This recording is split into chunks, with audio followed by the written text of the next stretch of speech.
নাহিদাপুর condition যদি বলি, উনি কিন্তু মাঠে কখনোই এমন ফিল আমাদেরকে করারই যে ওনার ইনজুর আছে।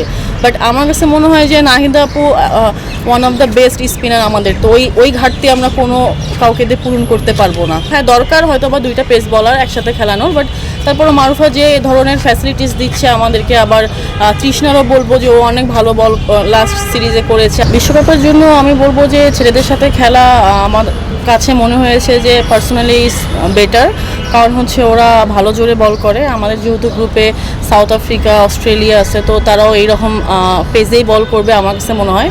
তো আমাদের আজকে আমরা জিততে পারিনি, কিন্তু প্রথম দিকে আসলে আমরা উইকেট লুজ করে ফেলেছি। ওই জায়গাটা যদি আমরা আসলে ভালো মতো খেলতে পারি, আমার কাছে মনে হয় একটা পার্টনারশিপের কারণে আমরা হয়তো বা ভালো খেলতে পারি।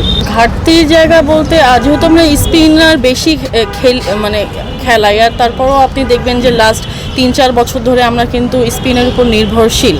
তো নর্মালি হুট করেই যে একজনকে বিবেচনা করব, আমার কাছে মনে হয় ওই ওয়েদারে আসলে হ্যাঁ দরকার হয়তো বা দুইটা পেস বলার একসাথে খেলানোর, বাট তারপরে মারুফা যে ধরনের ফ্যাসিলিটিস দিচ্ছে আমাদেরকে, আবার তৃষ্ণারও বলবো যে ও অনেক ভালো বল লাস্ট সিরিজে করেছে, আবার আজকে ও অনেক ভালো বল করছে।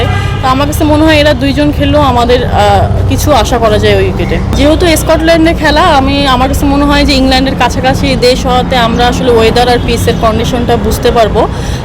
এছাড়াও নেদারল্যান্ডসের সাথে আমাদের মেইন ওয়ার্ল্ড কাপে খেলা আছে, তো ওখানেও আমাদের ট্রাই নেশনে ওরাও আছে। তো আমার কাছে মনে হয় যে যেহেতু ফার্স্ট ম্যাচ আমাদের ওয়ার্ল্ড কাপে নেদারল্যান্ডসের সাথে, তো ওখানে আমরা খেলে অ্যাটলিস্ট একটা এক্সপিরিয়েন্স হবে আসলে আমাদের কীভাবে খেলতে হবে।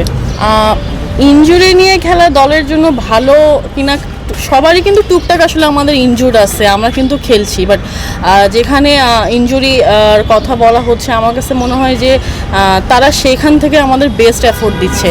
যদিও বা ইনজুরি থেকে থাকে, যেমন নাহিদাপুর কন্ডিশন যদি বলি, উনি কিন্তু মাঠে কখনোই এমন ফিল আমাদেরকে করারই যে ওনার ইনজুর আছে। বাট আমার কাছে মনে হয় যে নাহিদা আপু one of the best spinner আমাদের। তো ওই ঘাটতি আমরা কোনো কাউকে দিয়ে পূরণ করতে পারবো না। সেম জ্যোতি আপু আমাদের ক্যাপ্টেন, তো ওনার ঘাটতি আমরা কাউকে দিয়েই পূরণ করতে পারবো না। তো আমার কাছে মনে হয় ওনারা মাঠে কখনোই শো করে না যে ওনাদের ইনজুরিটা, হয়তো বা বাইরে আমারও ইনজুরি আছে, আরও অনেকেরই আছে। তো এইটা আমরা আসলে এভাবে ম্যাটার মনে করছি না এখন।